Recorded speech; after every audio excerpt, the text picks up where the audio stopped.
अथ कर्म संन्यास योग नामको पंचमो अध्यायः आरभ्यते। अर्जुन उवाच संन्यासं कर्मणां कृष्ण पुनर्योगं च शंससि यच्छ्रेय एतयोरेकं तन्मे ब्रूहि सुनिश्चितम्। अध्याय 5 प्रथम श्लोक।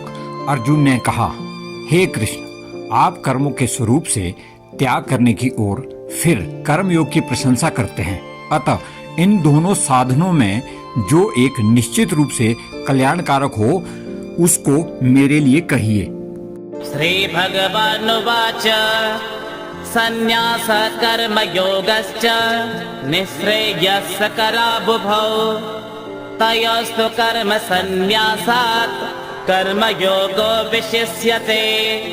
भगवान श्री कृष्ण कहते हैं, कर्म संन्यास और कर्मयोग यह दोनों ही परम कल्याण कराने वाले हैं, पर इन दोनों में भी कर्मयोग कर्म संन्यास से श्रेष्ठ है।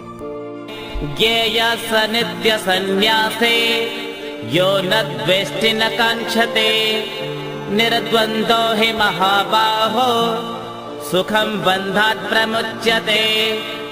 हे वीर अर्जुन, जो न किसी से द्वेष करता है और न ही किसी से आकांक्षा करता है, उस कर्मयोगी को सदा सन्यासी ही जानना चाहिए, क्योंकि राग द्वेष आदि द्वारा द्वंद्वों से रहित पुरुष सुख पूर्वक संसार बंधन से मुक्त हो जाता है। सांख्य योग पृथक बालाः प्रवदन्ति न पंडिताः एकमप्यास्थितं सम्यक् उभयोर्विन्दते फलम्। बालक अर्थात बाल बुद्धि के लोग सांख्य अर्थात संन्यास और योग को परस्पर भिन्न समझते हैं।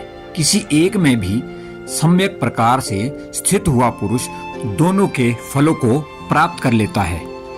यत् सांख्ये प्राप्यते स्थानं तद् योगैरपि गम्यते एकं सांख्यं च योगं च यः पश्यति स पश्यति।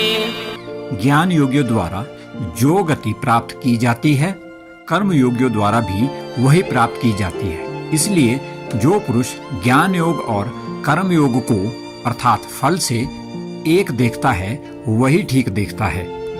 संन्यासस्तु महाबाहो दुःखमाप्तुमयोगतः योगयुक्तो मुनिर्ब्रह्मा न चिरेणाधिगच्छति। परंतु हे वीर अर्जुन, योग के बिना संन्यास प्राप्त होना कठिन है। योग युक्त मननशील पुरुष परमात्मा को शीघ्र ही प्राप्त होता है। योग युक्तो विशुद्धात्मा विजितात्मा जितेन्द्रियः सर्वभूतात्मा भूतात्मा कुर्वन्नपि न लिप्यते। अपने मन को वश में करने वाला, जितेंद्रिय, विशुद्ध अंतःकरण वाला और सभी प्राणियों को अपना आत्म रूप मानने वाला कर्मयोगी कर्म करता हुआ भी उससे लिप्त नहीं होता है। नैव किंचित् करोमीति युक्तो मन्येत तत्त्ववित् पश्यन् शृण्वन् स्पृशन् जिघ्रन् अस्नन् गच्छन् स्वपन् श्वसन्। तत्व को जानने वाला देखते हुए, सुनते हुए, स्पर्श करते हुए, सूंघते हुए, खाते हुए, चलते हुए, सोते हुए, सांस लेते हुए यह माने कि मैं कुछ भी नहीं करता हूँ। प्रलपन् विसृजन् गृह्णन् उन्मिषन् निमिषन्नपि इन्द्रियाणीन्द्रियार्थेषु वर्तन्त इति धारयन्। बोलते हुए, त्यागते हुए, ग्रहण करते हुए तथा आंखों को खोलते बंद करते हुए भी सब इंद्रियां ही अपने अपने कार्यों में लगी है, ऐसा धारण करें। ब्रह्मण्याधाय कर्माणि संगम त्यक्त्वा करोति यः लिप्यते न स पापेन पद्मपत्रमिवाम्भसा। जो पुरुष आसक्ति रहित होकर सब कर्मों को ब्रह्म अर्थात यहाँ प्रकृति द्वारा होने वाला जानकर करता है, वह पाप से उसी प्रकार लिप्त नहीं होता है जैसे जल से कमल का पत्ता। कायेन मनसा बुद्ध्या केवलैरिन्द्रियैरपि योगिनः कर्म कुर्वन्ते संगम त्यक्त्वात्मशुद्धये। योगी जन शरीर, मन, बुद्धि और इंद्रियों द्वारा आसक्ति को त्याग कर आत्म शुद्धि अर्थात चित्त शुद्धि के लिए कर्म करते हैं। युक्तः कर्म फलं त्यक्त्वा शान्तिमाप्नोति नैष्ठिकीम्। अयुक्तः कामकारेण फले सक्तो निपत्यते। कर्मयोगी कर्मों के फल का त्याग करके सदा रहने वाली शांति को प्राप्त होता है और सकाम पुरुष कामना करने के कारण उस कर्म के फल में आसक्त होकर बंधता है। सर्वकर्माणि मनसा सन्न्यस्यास्ते सुखं वशे नवद्वारे पुरे देहे नैव कुर्वन्न कारयन्। अंतःकरण को अपने वश में करके सब कर्मों को मन से त्याग कर ना उन्हें करता हुआ और ना करवाते हुए ही 9 द्वारों वाले शरीर रूपी घर में योगी सुख पूर्वक रहे। न कर्तृत्वं न कर्माणि लोकस्य सृजति प्रभुः न कर्मफल संयोगं स्वभावस्तु प्रवर्तते। लोक मात्र के लिए प्रभु अर्थात ईश्वर न कर्तव्य न कर्म न कर्म फल के संयोग को रचता है, परंतु प्रकृति सब कुछ करती है। न दत्ते कस्यचित् पापं न चैव सुकृतं विभुः अज्ञानेनावृतं ज्ञानं तेन मुह्यन्ते जन्तवः। सर्वव्यापी आत्मा ना किसी के पाप कर्म को ग्रहण करता है ना किसी के शुभ कर्म को, पर ज्ञान के अज्ञान द्वारा ढके होने से सब मनुष्य उस अज्ञान से मोहित हो रहे हैं। ज्ञानेन तु तदज्ञानं येषां नाशितमात्मनः तेषामादित्यवज्ञानं प्रकाशयति तत्परम्। परंतु जिनका वह अज्ञान आत्मज्ञान से नष्ट हो जाता है उनके लिए वह ज्ञान सूर्य के सदृश परमात्मा को प्रकाशित करता है। तद्बुद्ध्यस्तदात्मानः तन्निष्ठास्तत्परायणाः गच्छन्त्य पुनरावृत्तिं ज्ञाननिर्धूतकल्मषाः। जिनका मन तत्व अर्थात ब्रह्म या आत्म रूप हो रहा है, जिनकी बुद्धि तत् अर्थात ब्रह्म रूप हो रही है और जो निरंतर तत् अर्थात ब्रह्म में ही निष्ठा वाले हैं, ऐसे ज्ञान द्वारा निष्पाप हुए पुरुष परम गति को प्राप्त करते हैं। विद्या विनय संपन्ने ब्रह्मणे गविहस्तिने सुनिचैव स्वपाके च पंडिता समदर्शिनः। ऐसे ज्ञानी जन विद्या और विनय युक्त ब्राह्मण में गाय में हाथी, कुत्ते और चंडाल को समान देखते हैं। इहैव तर्जितः सर्गो येषां साम्ये स्थितं मनः निर्दोषं हि समं ब्रह्म तस्मात् ब्रह्मणि ते स्थिताः। जिनका मन संभाव में स्थित है उनके द्वारा यहाँ संसार में ही लय अर्थात मुक्ति को प्राप्त कर लिया गया है, क्योंकि ब्रह्म निर्दोष और सम है, इसलिए वे ब्रह्म में ही स्थित है।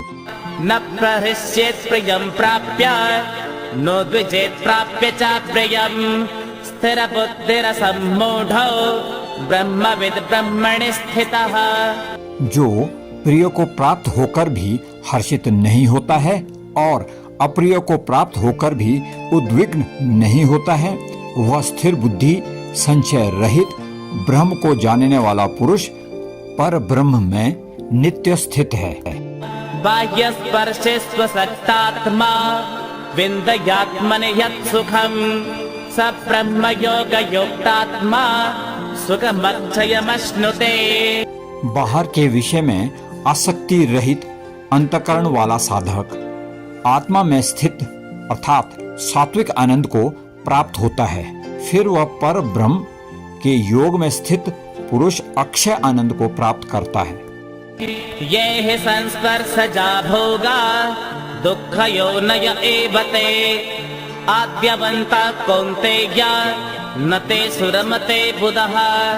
क्योंकि हे कुंती नंदन, जो इंद्रिय और विषय के संयोग से पैदा होने वाला भोग अर्थात सुख है, वे आदि अंत वाले और दुख के ही कारण है। अतः विवेकशील मनुष्य उनमें रमण नहीं करते। शक्नोति हैवयः सोढुम् प्राक्शरीरमिमोक्षणात् कामक्रोधोद्भवं वेगं स युक्तः स सुखी नरः। जो मनुष्य इसी लोक में शरीर त्यागने के पूर्व ही काम और क्रोध से उत्पन्न हुए वेग को सहन करने में समर्थ है, वह योगी और सुखी मनुष्य है।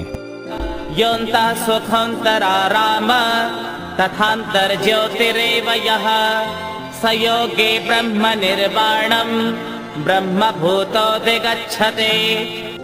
जो पुरुष अंतरात्मा में ही सुख वाला, आत्मा में ही आराम वाला और आत्मा में ही ज्ञान वाला है, वह योगी ब्रह्म रूप बनकर ब्रह्म निर्वाण अर्थात परम मोक्ष को प्राप्त होता है। लभन्ते ब्रह्म निर्वाणं मृषयाच्छेण कल्मषाः छिन्नद्वैधा यतात्मानः सर्वभूतहिते रताः। वे ऋषिगण मोक्ष को प्राप्त होते हैं जिनके पाप नष्ट हो गए हैं, जो छिन्न संशय, संयमी और भूत मात्र के हित में रमने वाले हैं। काम क्रोध वियुक्तानां यतेनां यतचेतसाम् अभितो ब्रह्म निर्वाणं वर्तते विदितात्मनां। काम क्रोध से रहित जीते हुए चित्त वाले आत्म साक्षात्कार किए हुए योगियों के लिए सब ओर से शांत पर ब्रह्म ही परिपूर्ण है। स्पर्शान् कृत्वा बहिर्बाह्याश्चक्षुचैवान्तरे भ्रुवोः प्राणापानौ समो कृत्वा नासाभ्यन्तरचारिणौ। बाहर के विषय को न अनुभव करते हुए नेत्रों की दृष्टि को दोनों भुवों के बीच में स्थिर कर और नासिका में विचरने वाले प्राण और अपान वायु को सम की हुई है। यतेन्द्रिय मनोबुद्धिः मुनिर्मोक्षपरायणः विगतेच्छा भयक्रोधो यह सदा मुक्त एव सः।